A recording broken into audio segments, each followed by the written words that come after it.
C'est l'heure du journal de l'Afrique, soyez les bienvenus sur France 24. À la une ce soir, 4 mémoriaux du génocide des Tutsis au Rwanda intègrent le patrimoine mondial de l'UNESCO.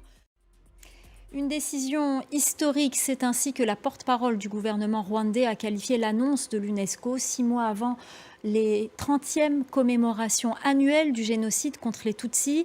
4 mémoriaux sont entrés cette semaine au patrimoine mondial de l'UNESCO. Aucun site mémoriel n'avait été inscrit depuis celui d'Hiroshima en 1996. La correspondance à Kigali de Clément Diroma.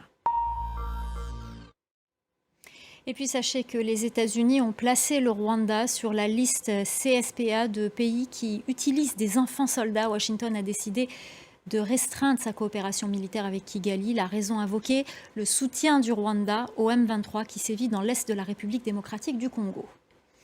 Je vous le disais en titre, Mamadi Doumbouya, à la tribune de l'ONU, le président de la transition guinéenne a prononcé un discours d'une dizaine de minutes où il a pointé du doigt ceux qu'il qualifie de vrais putschistes, les cols blancs qui, selon lui, modifient la loi pour se maintenir au pouvoir. Les réactions à Conakry avec notre correspondant Malik Diakité.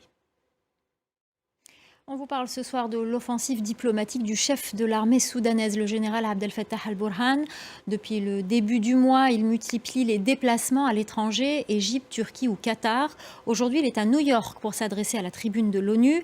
Quels sont ses objectifs? Élodie Cousin a rencontré Hassan Khanedjen, le directeur de l'Institut Horn, spécialisé dans la diplomatie en Afrique de l'Est. Écoutez.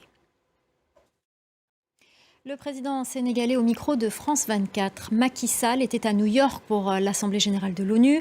Il s'est exprimé sur une éventuelle intervention militaire de la CEDEAO au Niger. Il a également évoqué la situation intérieure de son pays avec l'affaire Ousmane Sonko. Écoutez-le, il répondait aux questions de Marc Perelman et Christophe Boisbouvier. Voilà, vous pourrez regarder l'entretien dans son intégralité sur notre antenne à 23h10, heure de Paris. On part à présent au Bénin.